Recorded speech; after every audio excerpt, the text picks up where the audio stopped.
निर्माता जो हैं आर्य रहे थे। ये मध्य एशिया से चरवाहों के रूप में आए थे और यहाँ पर जो होता है वैदिक काल में लोहे का आरंभ भी माना जाता है। लोहे का जो आरंभ हुआ था वो वैदिक काल से हुआ था। वैदिक काल अभी हमने बताया कि 2 भागों में डिवाइड किया गया था, पूर्व वैदिक काल और उत्तर वैदिक काल। पूर्व वैदिक काल का जो समय रहेगा वो तो रहेगा 1500 से ईस्वी पूर्व से 1000 ईस्वी पूर्व के आसपास, और उत्तर वैदिक काल का समय रहेगा 1000 ईस्वी पूर्व से 600 ईस्वी पूर्व के आसपास का। तो देख लेते हैं पूर्व वैदिक काल में क्या क्या रहने वाला है। पूर्व वैदिक काल जो है उसमें क्या हुआ था कि ऋग्वेद की रचना हुई थी। ये इसमें मोस्ट क्वेश्चन रहेगा कि ऋग्वेद की रचना किस काल में हुई थी, तो आंसर रहेगा कि पूर्व वैदिक काल में ऋग्वेद की रचना हुई थी। और यहाँ पर एक मोस्ट चीज और रहेगी, यहाँ पर चित्रित धूसर मृत भांड जो है पात्र होते हैं, ये क्या अवशेष पूर्व वैदिक काल की सबसे बड़ी उपलब्धि रही है। और उत्तर वैदिक काल में जो है समय आपका जो है 1000 से 600 ईस्वी पूर्व है। इसमें क्या हुआ है कि यजुर्वेद, सामवेद, अथर्ववेद, उपनिषद और रामायण, महाभारत, पुराण आदि ग्रंथों की रचना इसी काल में मानी जाती है। एकमात्र जो वेद है ऋग्वेद वो तो रहा है पूर्व वैदिक काल का, और बाकी के जो वेद रहे हैं 3 वेद ये रहेंगे उत्तर वैदिक काल के अंतर्गत। इस बात को आप ध्यान रखेंगे। अब देख लेते हैं कि वैदिक काल में क्या क्या इम्पोर्टेंट रहने वाला है कि लाल मृत भांड, यानी कि जो लाल मिट्टी के पात्र होते हैं, मृत भांड होते हैं, वो इसमें मोस्ट रहेगा। और चित्रित धूसर मृत भांड इस काल की प्रमुख देन रहेगी। देख लेते हैं कि वेदों की रचना किसने की थी। वेदों की रचना जो है महर्षि कृष्ण देवपायन वेद व्यास ने की थी। किसने की थी? महर्षि कृष्ण देवपायन व वेद व्यास ने की थी। देखते हैं कि ऋग्वेद के में क्या क्या रहा है और वो कला की दृष्टि से कैसे महत्वपूर्ण रहा है, तो उसको देख लेते हैं। ऋग्वेद जो है इसके में क्या मिलता है कि ये गद्य के रूप में मिलता है, पद्य इसमें नहीं मिलता है। और इसमें जो है चमड़े पर बने देवता के समक्ष कर्म कांड करने की विवेचना दी गई है। और इसका जो है कला शब्द का जो है इसमें सर्वप्रथम प्रयोग किया गया है ऋग्वेद के अंतर्गत। गायत्री मंत्र भी इसी वेद में वर्णित मिलता है। इस वेद में क्या है, गंगा नदी का भी उल्लेख हुआ है। गंगा नदी को जो है दूसरी बार जब इसका उल्लेख हुआ है तो उसको जानवी के रूप में पुकारा गया है गंगा को। नेक्स्ट देख लेते हैं कि इस वेद में कितनी सूक्तियां वगैरह रहने वाली हैं। कि इस वेद में जो है 1028 तो सूक्तियां हैं और 10,462 इसमें ऋचाएं हैं जो कि 10 मंडलों में विभाजित हैं। और सौंदर्य ऋग्वेद को जो है सौंदर्य को श्री के नाम से लिया गया है। ऋग्वेद में सौंदर्य को श्री के नाम से लिया गया या संबोधित किया गया है। यहाँ पर जो है गंगा नदी का तो उल्लेख हुआ है। ऋग्वेद में जो है सबसे पवित्र नदी सरस्वती को माना गया है और गंगा नदी का भी यहाँ उल्लेख है, परंतु सबसे पवित्र नदी जिसको माना गया है उसके अंतर्गत आती है सरस्वती नदी। अब देख लेते हैं कि यजुर्वेद के अंतर्गत क्या क्या रहने वाला है। यजुर्वेद जो है कि यह एक ऐसा वेद है जो कि गद्य और पद्य पर दोनों रूपों में मिलता है। इससे पहले जो हम ऋग्वेद पढ़े थे वो किस पर मिलता था? गद्य पर। ध्यान रखेंगे कि जो यजुर्वेद है ये दोनों पर मिलता है, गद्य तथा पद्य रूप दोनों में मिलता है। इसमें नेक्स्ट जो रहेगा कि इसमें यज्ञ तथा अनुष्ठानों के क्रियाकलापों का वर्णन भी मिलता है कि यहाँ पर किस तरीके से यज्ञ और अनुष्ठानों को किया जाता था, उनका सभी का वर्णन इस ग्रंथ के अंतर्गत मिलता है यजुर्वेद में। नेक्स्ट है कि यह वेद युद्ध शास्त्र से भी संबंधित रहा है। नेक्स्ट चलते हैं सामवेद पर। सामवेद जो है इसको क्या है, भारतीय संगीत का भी जनक कहा जाता है क्योंकि यहाँ पर भारतीय संगीत से संबंधित महत्वपूर्ण बिंदु मिलते हैं। इसमें सारी सूक्तियां पद्य के रूप में वर्णित हैं। ये हम तीनों चीजें याद रखेंगे, कौन सा हमारा वेद गद्य और पद्य में है और कौन सा हमारा दोनों के अंतर्गत आता है। नेक्स्ट है अथर्ववेद। अथर्ववेद में क्या है, जादू, टोना टोटका, विवाह, राजकर्म, श्राप इत्यादि से वर्णित मिलता है। इसके जो महत्वपूर्ण तथ्य रहेंगे, चलते हैं उस पर। वैदिक काल में इंद्र देवता का उल्लेख सर्वाधिक बार हुआ है। ठीक है, वैदिक काल में जो इंद्र देवता का उल्लेख हुआ है, इसमें जो है इनको इंद्र देवता को पुरंदर भी कहा गया है। ये लोग जो थे इंद्र को वर्षा का देवता मानते थे। दूसरा जो रहेगा देवता, वो अग्नि देवता का उल्लेख मिलता है इसके अंतर्गत। अग्नि को राक्षस एवं देवता के मनुष्य के बीच मध्यस्थ के रूप में ये मानते थे। आर्यों का जो प्रिय पशु रहा है वो घोड़ा रहा है। ऐसे ये गाय को भी यहाँ पर पालते थे। यहाँ देखते हैं कि नेक्स्ट क्या है। वेदों में 4 वर्ण मिले हैं। एक तो है ब्राह्मण, क्षत्रिय, वैश्य और शूद्र। और कितने आश्रम हैं? 4 आश्रमों का वर्णन हुआ है। ब्रह्मचर्य, गृहस्थ, वानप्रस्थ और संन्यास। कितने पुरुषार्थ रहेंगे? धर्म, अर्थ, काम, मोक्ष का वर्णन यहाँ पर मिलता है। और उपनिषदों की संख्या कितनी है इसको देख लेते हैं। अब उपनिषदों की संख्या 108 बताई गई है। वेदांगों की संख्या कितनी है? 6 है। इसमें क्या क्या रहेगा? शिक्षा, कल्प, निरुक्त, व्याकरण और छंद व ज्योतिष आदि इसके अंतर्गत रहेंगे। नेक्स्ट है कि पुराणों की संख्या कितनी रही है। पुराण हमारे जो है वो 8 रहे हैं, जिसमें विष्णु पुराण जो है मौर्य वंश से संबंधित रहेगा। मत्स्य पुराण हमारा जो दक्षिण भारत का वंश रहा है, आंध सातवाहन वंश, उससे संबंधित रहेगा। फिर हमारा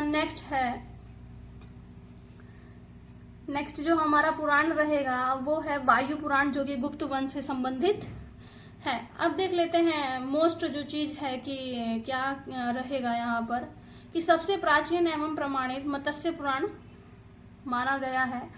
पुराणों की रचना उग्रश्रवा एवं लोमहर्ष ने की थी। यहाँ पर ये मोस्ट इम्पोर्टेंट रहेगा। देखते हैं कि उत्तर वैदिक काल में और कौन कौन सी रचनाएं हुई हैं, उन पर प्रकाश डालते हैं। चलते हैं अपनी नेक्स्ट रचना पर, जो है अष्टाध्यायी। इसकी जो रचना हुई है वो 800 ईस्वी पूर्व के आसपास की हुई है। इसकी जो रचयिता है वो महर्षि पाणिनि रहे हैं, जो कि संस्कृत के प्रकरण विद्वान थे। इस ग्रंथ में क्या मिलता है कि चित्रकला के अंकन की विधि बताई गई है, और जो हमारी ललित कला और उपयोगी कलाएं हैं उनको नाम दिया गया है अलग अलग। उपयोगी कला जो है उसको कारू नाम दिया गया है, वह जो ललित कला रही है उसको चारु नाम दिया गया है। ललित कला और उपयोगी कला को एक बार हम बता देते हैं कि क्या होता है। ललित कलाएं जो होती हैं वो हमारी 5 प्रकार की होती हैं, जिसमें आपका रहेगा चित्रकला, मूर्तिकला, वास्तुकला, काव्य कला और संगीत कला। इसका जो है वर्णन हिगल ने किया है, वर्गीकरण। और उपयोगी कला जो है, जो मनुष्य के दैनिक जीवन से संबंधित कलाएं रहती हैं, जैसे कि सुनारीगिरी का काम करना, वैश्य का नृत्य करना और बढ़ई का अपना जो उसका सामान होता है उसको बनाना इत्यादि रहेंगे। देख लेते हैं नेक्स्ट हमारी क्या रचना रहने वाली है। नेक्स्ट पर चलते हैं रामायण। रामायण का जो समय रहेगा वो 500 ईस्वी के पूर्व का रहेगा। इसके रचयिता जो हैं महर्षि वाल्मीकि रहे हैं, और उन वाल्मीकि का जो अर्थ होता है वो है दीमक की दामी मिट्टी। रामायण में भी जो है कला का उल्लेख हुआ है। रामायण में कला के उल्लेख हैं। अश्वमेध यज्ञ के समय राम ने सीता की स्वर्ण प्रतिमा मैं नामक जो कलाकार थे या शिल्पी थे उनसे बनवाई थी। और इसमें क्या है कि रावण की लंका में जब हनुमान का एक चित्र दीर्घा तथा एक चित्रित कीड़ा ग्रह दिखाई पड़ने का उल्लेख भी रामायण के अंतर्गत आता है। भगवान राम के राज्य प्रसादों पर भित्ति चित्रों की राजसभा थी, जिसका उल्लेख भी रामायण के अंतर्गत मिलता है। नेक्स्ट चलते हैं महाभारत। महाभारत जो है हमारा ये 600 ईस्वी पूर्व से 500 ईस्वी पूर्व का रहा है। इसमें जो लिखा है हम बाय मिस्टेक 400 ईस्वी पूर्व लिख दिए हैं, आप लोग उसको कट करके सही कर लीजिएगा। 600 ईस्वी से 500 ईस्वी पूर्व का महाभारत रहा है। इसमें भी कला का उल्लेख हुआ है, तो उसको देख लेते हैं कला की दृष्टि से क्या रहने वाला है। इस ग्रंथ में जो है उषा और अनिरुद्ध की प्रेम कथा के संदर्भ में उल्लेख मिलता है। यहाँ क्या हुआ था पहले बता देते हैं कि उषा और अनिरुद्ध की जो प्रेम कथा है उससे संबंधित क्या घटना हुई थी। महाभारत में जो उषा और अनिरुद्ध की एक सुंदर प्रेम कथा का प्रसंग मिलता है, उसमें क्या हुआ था कि राजकुमारी जो उषा थी, उन्होंने एक स्वप्न देखा था और उस स्वप्न में एक सुंदर युवक को उन्होंने अपने साथ वाटिका या बगीचे में विरह करते हुए देखा था और वह उससे प्रेम करने लगी थी स्वप्न में ही। फिर प्रातः जब वो जगी तो उन्होंने राजकुमारी उषा ने क्या किया, अपने एक सहेली से बताया कि मुझे ऐसे ऐसे स्वप्न आया है। तो उनका नाम था चित्रलेखा। तो चित्रलेखा ने इस घटना के बारे में जब उनको पता चलता है तो वो समस्त जितने भी महापुरुष थे उस समय के या देवता थे, उनका सबका चित्र बना देती हैं, युवराजों का और महापुरुषों का, देवताओं का छवि चित्र स्मृति के आधार पर बनाती हैं और उषा के सम्मुख रख देती हैं। तो उषा उनमें से उनको पहचान लेती हैं कि हमें स्वप्न में कौन से युवराज दिखाई दिए थे। तब उन्हें पता चलता है कि ये जो है युवराज कृष्ण के प्रपौत्र अनिरुद्ध थे। तो यहाँ पर जो है उषा और अनिरुद्ध की प्रेम कथा का जो चित्र मिलता है, उसका जो है वर्णन जो बनाया था, जिसको चित्रित किया था, उस कलाकार का नाम चित्रलेखा है। नेक्स्ट है इसमें कि इस ग्रंथ में सत्यवान द्वारा बाल्यकाल में एक छोटे घोड़े का भी भित्ति चित्र अंकित करने का प्रसंग आता है। ये जो है सत्यवान जो है ये मिट्टी के घोड़े बनाया करते थे और भित्ति पर भी घोड़े चित्र अंकित किया करते थे। इसी कारण इनका जो है बचपन का नाम चित्रा शव पड़ गया था। नेक्स्ट है हमारा युधिष्ठिर की सभावन की दीवारों पर भी एक ऐसा रहस्यमय दरवाजा चित्रित था जो कि वस्तुतः वहां न होते हुए भी बिल्कुल ऐसा प्रतीत होता था जैसे कि बिल्कुल रियल है एकदम। और इस सभा भवन का निर्माण फ्रांस के लोगों ने किया था। अब देख लेते हैं कि महाकाव्यों की संख्या कितनी है। महाकाव्य कितने हैं? 2 हैं, रामायण और महाभारत। सबसे प्राचीन महाकाव्य रामायण रहेगा और सबसे बड़ा महाकाव्य महाभारत रहेगा। इस चीज को भी हम ध्यान में रखेंगे। देखते हैं अगला हमारा क्या रहेगा, चित्र लक्षण। चित्र लक्षण जो है 600 BC से 200 BC के आसपास रहेगा। इसमें क्या है, चित्र लक्षण जो है उसके जो रचयिता रहे हैं भयजीत या नग्नजीत भी इनको बोलते हैं। नग्नजीत जो है इनको नग्न प्रेतों पर विजय प्राप्त की थी, इसलिए इनको भयजीत नाम पड़ा था या नग्नजीत भी नाम इनका पड़ा था। नेक्स्ट है कि यह ग्रंथ 3 अध्यायों में विभक्त है। इसे तिब्बत की तंजौर ग्रंथमाला के अंतर्गत प्रकाशित किया गया है। चित्र लक्षण के प्रथम चित्रकला की उत्पत्ति का कारण, चित्र की सृष्टि का कारण एवं तृतीय अध्याय में चित्र रचना के नियमों का विवरण दिखाया गया है। नेक्स्ट है हमारा कामसूत्र। कामसूत्र जो है देख लेते हैं इसमें कामसूत्र में क्या क्या रहने वाला है। कामसूत्र 600 BC से 200 BC के आसपास का समय इसका रहेगा। वात्स्यायन द्वारा रचित इस ग्रंथ में 64 कलाओं का उल्लेख मिलता है, जिसमें चौथे नंबर की कला को आलेख्यम चित्रकला कहा गया है। चलते हैं नेक्स्ट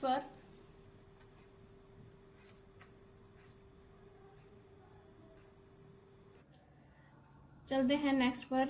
जयमंगला 11वीं शती ईस्वी पूर्व। जयमंगला जो है इसमें क्या हुआ है कि जो जयपुर के राजा रहे हैं जयसिंह प्रथम, उनकी सभा के जो है एक विद्वान पंडित रहे हैं, राजपुरोहित यशोधर पंडित। उन्होंने 11वीं शताब्दी में कामसूत्र की जो था उसकी टीका जयमंगला नाम से प्रस्तुत की थी। देखते हैं कि इसमें नेक्स्ट क्या रहेगा कि यशोधर पंडित ने कामसूत्र के प्रथम जो अधिकरण था उसके 3रे अध्याय में उल्लेख मिलता है कि 64 कलाओं में चौथे नंबर की जो कला है उसको आलेख्यम चित्रकला कहा गया है और उसके 6 अंग बताए गए हैं। 6 अंग कौन से बताए गए हैं? रूप भेद प्रमाणी, भाव लावण्य योजनम, सादृश्य वणिका भंगिति, चित्र श्रृणांगम। ये जो श्लोक है ये जयमंगला में वर्णित है। देखते हैं नेक्स्ट क्या है, मोस्ट चीज रहेगी। जयमंगला में केवल श्रृणांग संबंधी श्लोक ही दिया गया है। इसमें क्या है कि भारत में इसकी सर्वप्रथम व्याख्या जो है अवनींद्रनाथ ने अपनी पुस्तक, कौन सी पुस्तक है उनकी, 6 लिम्स ऑफ पेंटिंग नामक पुस्तक के अंतर्गत किया था और इसका प्रकाशन जो है उन्होंने सन 1921 में कराया था। ये सन नोट कर लेंगे कि कौन सी ईस्वी में कराया था। 6 लिम्स ऑफ पेंटिंग पुस्तक का प्रकाशन सन 1921 ईस्वी में इसका प्रकाशन इन्होंने कराया था। देखते हैं कि नेक्स्ट क्या रहेगा कि इसमें जो इन्होंने पुस्तक लिखी थी ये शिल्प श्रृडांग के नाम से जानी जाती है और इन्होंने इस पुस्तक को बंगला भाषा में लिखा था। इन्होंने जो है अवनींद्रनाथ टैगोर ने जो है 6 अंगों की परिभाषा जो दी है वो इस प्रकार कुछ है कि रूप भेद जो है, जो रूप भेद होता है उसका मतलब होता है दृष्टि का ज्ञान।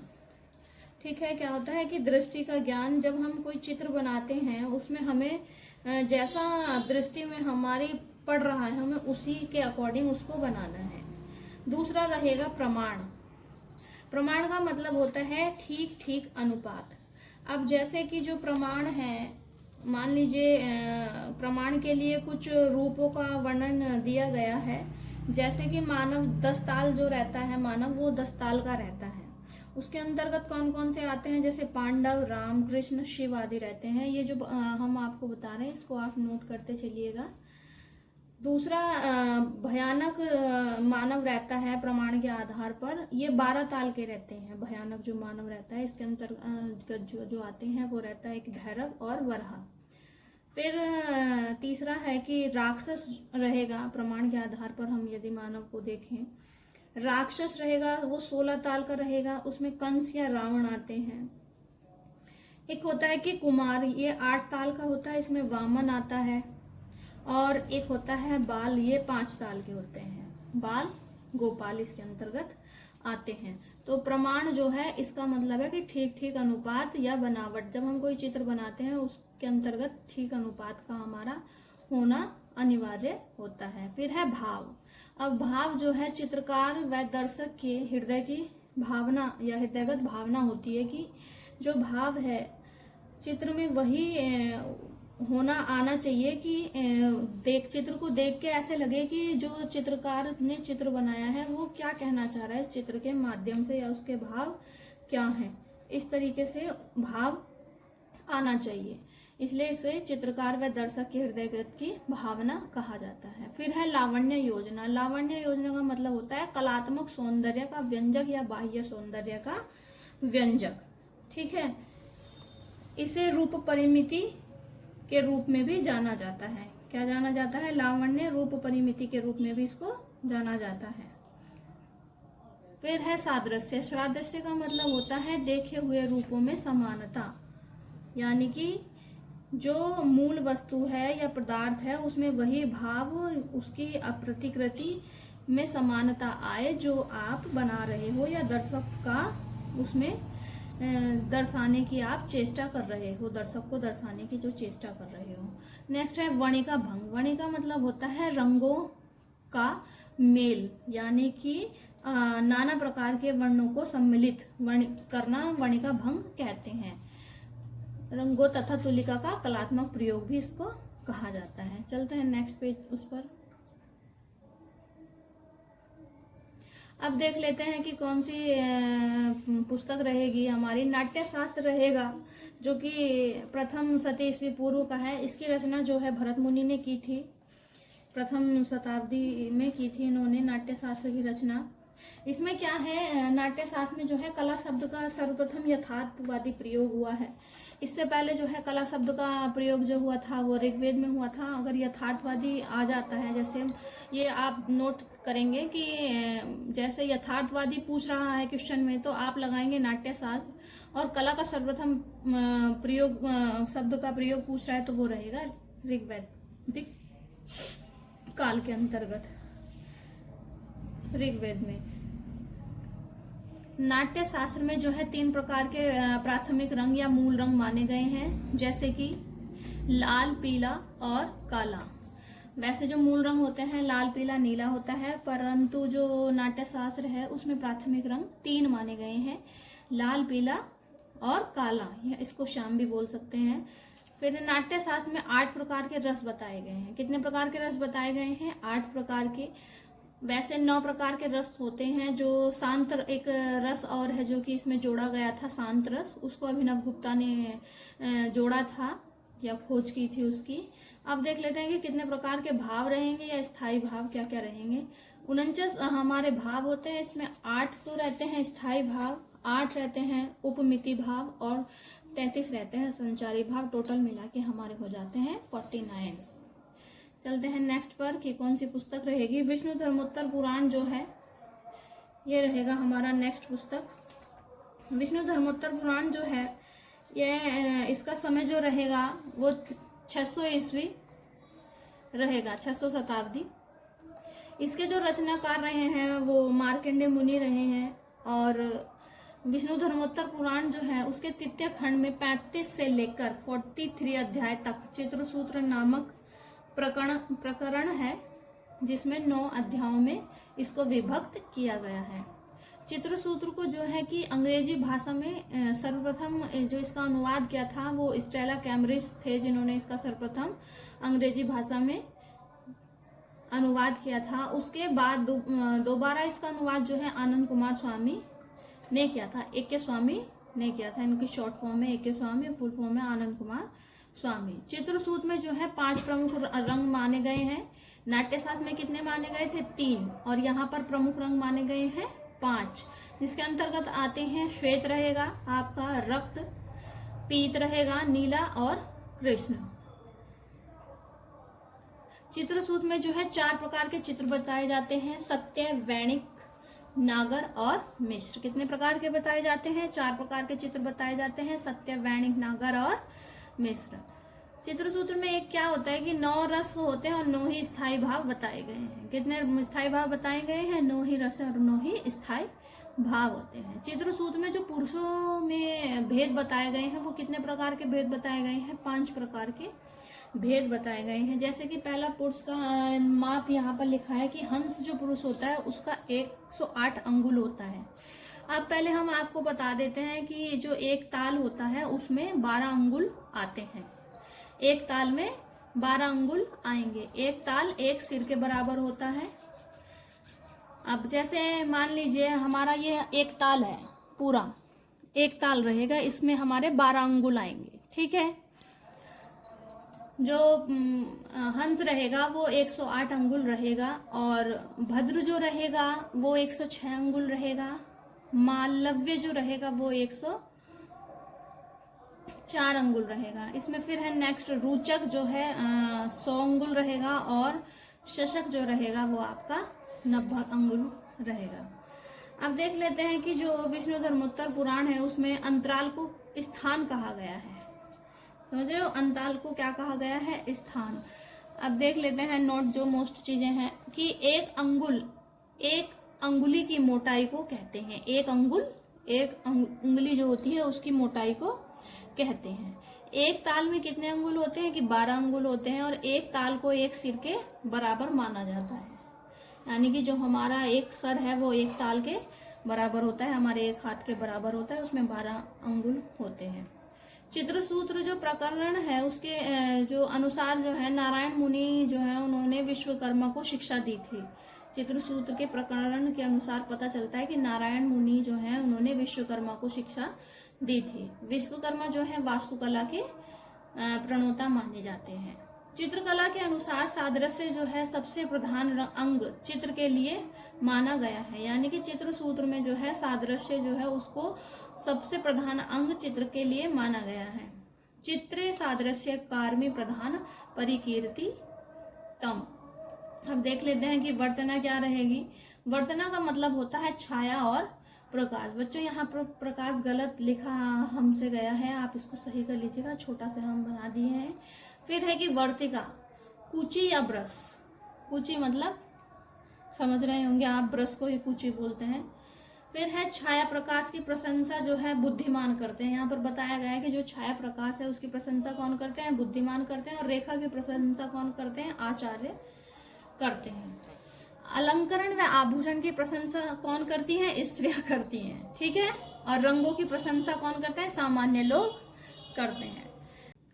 अगली पुस्तक देखते हैं कि कौन सी रहेगी। अगली पुस्तक है अभिलाषितार्थ चिंतामणि।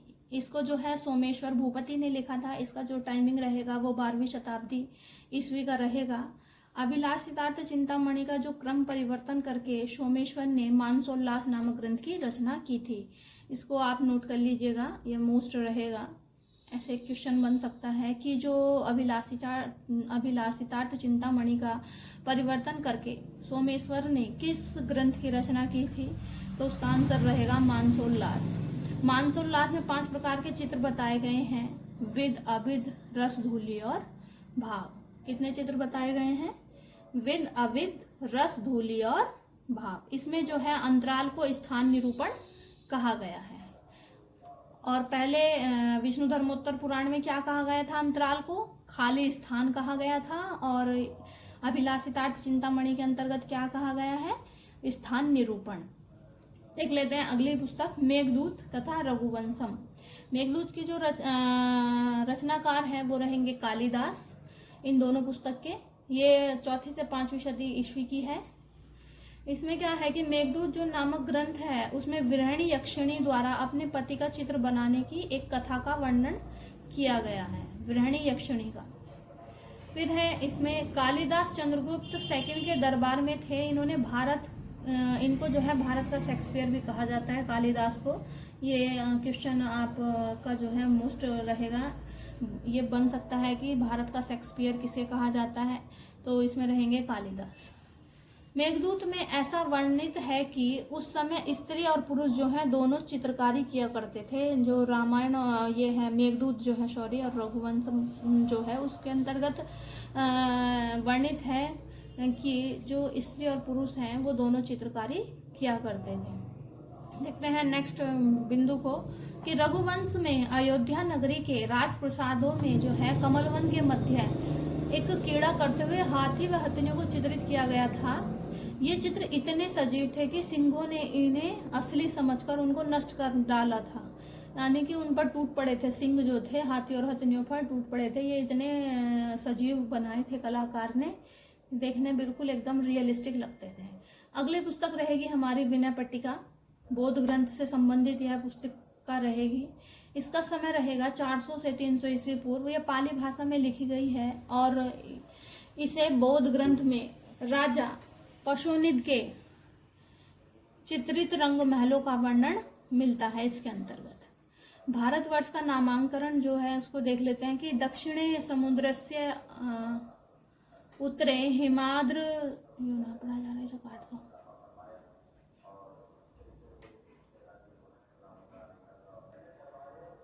देखते हैं कि भारतवर्ष का जो नामांकरण है वो किस प्रकार से किया गया है। एक श्लोक के माध्यम से देखते हैं कि दक्षिणे समुद्रयस उत्तरे हिमाद्र सचेव वर्ष से तद भारत नाम भारतीय यत्र सम्मिति। अब इसमें देखते हैं कि किस तरीके से विष्णु पुराण में जो नाम दिया गया है वो क्या है कि विष्णु पुराण में इसे भारत नाम दिया गया था, भारतवर्ष, और हिंदुस्तान नाम जो है हमारा ईरानियों के द्वारा दिया हुआ है और इंडिया नाम यूनानियों के द्वारा दिया गया है। ये तीनों हम याद रखेंगे, मिक्स नहीं होना चाहिए, इसको नोट करते चलेंगे हैंड टू हैंड। अब देखते हैं कि शैली का अर्थ क्या है, कि शैली क्या है और उसे किस तरह हम क्वेश्चन के माध्यम से इम्पोर्टेंट चीज़ों को नोट करते चलेंगे। शैली को अंग्रेजी भाषा में स्टाइल कहते हैं। क्या कहते हैं? स्टाइल। यह लैटिन भाषा के स्टीलस शब्द का अपभ्रंश है। अपभ्रंश का मतलब होता है उल्टा सीधा, ठीक है। स्टीलस का अर्थ होता है एक नुकीली पतली शलाका। क्या होता है? नुकीली पतली शलाका। यह जो है स्टीलस औजार, स्टीलस जो है एक औजार है जो कि यूरोप में मोम की तख्तियों पर लिखने के लिए काम आता था, या भित्ति चित्र की सिग्रेफिटी विधा है, ठीक है। सिग्रेफिटो विधा जो है उसमें मोम की पट्टियों पर लिखने के काम आया करता था। संस्कृत भाषा में शैली को रीति भी कहा जाता है। अब देख लेते हैं कि कला का अर्थ क्या है। और कला जो है बच्चों, उसकी उत्पत्ति जो हुई है वो संस्कृत भाषा के कल धातु से मानी जाती है, जिसका अर्थ होता है बनाना, प्रेरित करना या फिर उसको फिट करना।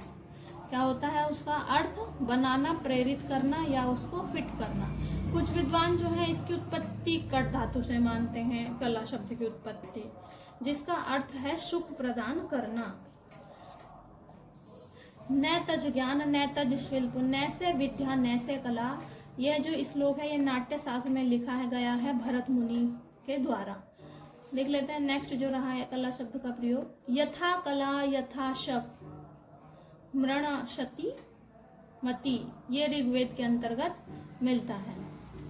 यहाँ पर बताया गया है कि कला शब्द का जो प्रयोग हुआ है वो कौन कौन से श्लोक में हुआ है और किस किस के पुस्तक के अंतर्गत हुआ है। अब देख लेते हैं विविध ग्रंथों में कलाएं कितने रही हैं। जो ललित विस्तार है उसमें 86 कलाएं आती हैं। प्रबंध कोश में 72 कलाएं आती हैं। कामसूत्र जो है उसमें 64 कलाओं का वर्णन किया है वात्स्यायन के द्वारा। और अथर्ववेद में भी 64 कलाओं का वर्णन मिलता है और मानसार में भी 32 कलाओं का उल्लेख मिलता है। शमेंद्र नाथ द्वारा रचित कला विलास पुस्तक जो है उसमें बताया गया है कि 360 प्रकार की कलाएं बताई गई हैं। यहाँ पर हमने 350 जो लिखा है वो गलत लिखा है, आप इसको 360 कर लीजिएगा काट के। 360 प्रकार की कलाएं बताई गई हैं, जिसमें 64 कलाएं सुनार की, 64 जनोपयोगी और 100 सार कलाएं बताई गई हैं। 16 कास्य कलाएं बताई गई हैं और धर्म काम अर्थ मोक्ष से संबंधित 10 कलाएं इसमें बताई गई हैं। चलते हैं नेक्स्ट उस पे पेज पर। अन्य ग्रंथ जिनमें चित्रकला का विवेचन मिलता है उसको देख लेते हैं कि कौन कौन सा है। शिल्प शास्त्र के अंतर्गत चित्रकला का विवेचन मिलता है। मानसार के अंतर्गत मिलता है। इसमें क्या है कि सर्वप्रथम नागर, द्रविड़, बेसर प्रसादों या भवनों का विवेचन दिया गया था। नागर और द्रविड़ बेसर ये जो है मंदिर की शैलियां हैं कि मंदिर का निर्माण जो होता है नागर द्रविड़ शैलियों में किया जाता है। फिर है युक्तिक कल्पतरु। नेक्स्ट है शिल्प रत्न जिसके लेखक रहे हैं श्री कुमार, इसके अंतर्गत भी कला की विवेचना की गई है। फिर है शिव तत्व रत्नाकार, इसके रहे हैं। फिर है कश्यप शिल्पम, प्रतिमा लक्षण एक रहा है। नेक्स्ट है चित्रसूत्र जिसका मार्कंड मुनि ने वर्णन किया है। फिर है अपराजिता प्रज्ञा, भानुदेव द्वारा लिखित है। फिर है अभिलाषितार्थ चिंतामणि और मानसोल्लास जो कि सोमेश्वर भूपति की रही है। नेक्स्ट थेरा थेरी गाथा जो कि बिंबिसार लेखक द्वारा लिखी गई है। थेरा थेरी गाथा जो है बिंबिसार लेखक द्वारा लिखी गई है। ये जो है बौद्ध धर्म से संबंधित रही है। राजा बिंबिसार के द्वारा तिस को बुद्ध की जीवनी के आधार पर चित्रित मुरक्का यानी कि एल्बम भेंट करने की प्रसंग इसके अंतर्गत आया है, थेरा थेरी गाथा के अंतर्गत। नेक्स्ट चलते हैं।